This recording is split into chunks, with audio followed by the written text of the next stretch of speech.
Bill, thank you so much for joining us today. Glad to be here. First off, before we get started, I want to talk about a story that you just told me.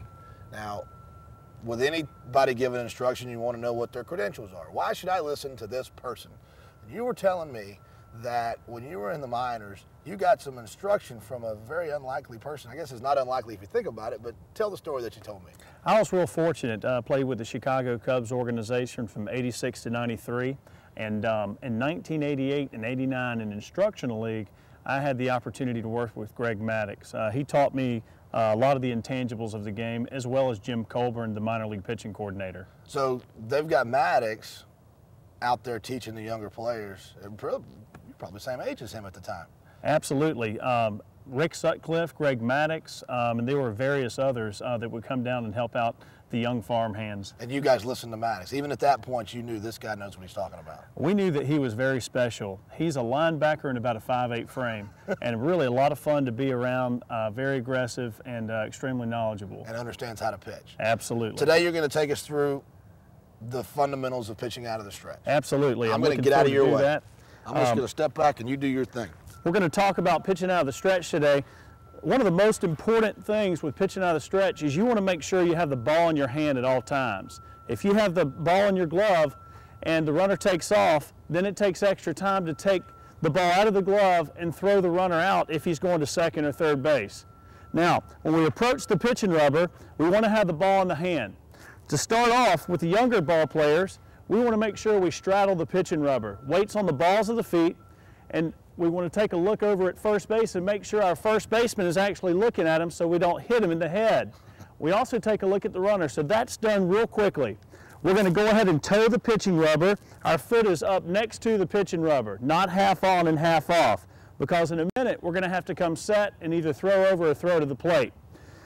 Once we start off here, you develop your own style. You're either standing up with a glove here or you're bending down with your eyes looking through the target. This is called the preliminary set position.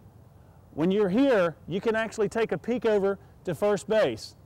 When you get ready to come to the set position, you want to take a peek over to first base. I call it the visual snapshot.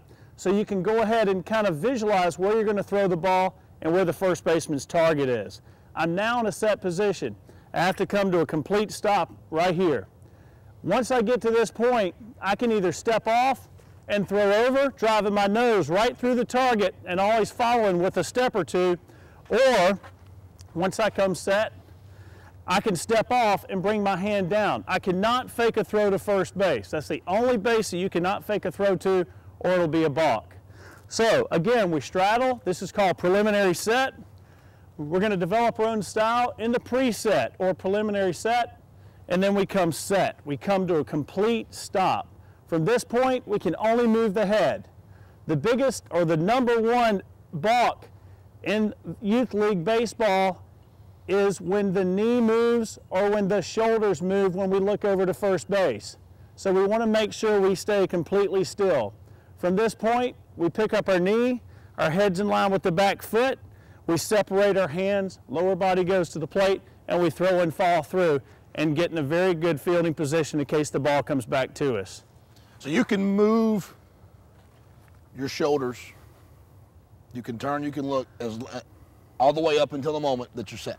Absolutely. Even as you're coming set, you can look, and then once you're set, that's it. Mike Mussina is a king at moving those shoulders on the way up to the set position, but correct. When you get to the set position, you can only move your head.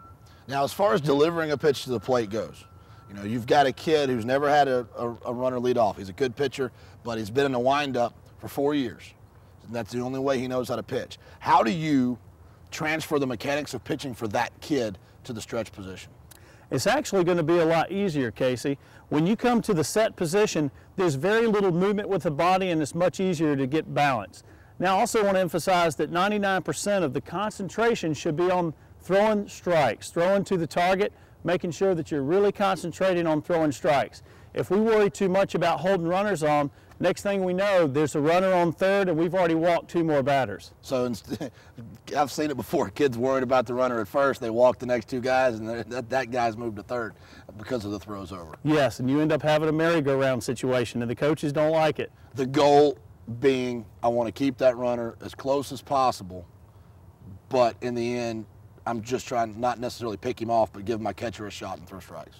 A great pitching coach told me one time, he said a pickoff move is used to keep the runner close. Also, a pickoff move is used to make the runner think that you're thinking about him, but your total focus is on throwing strikes.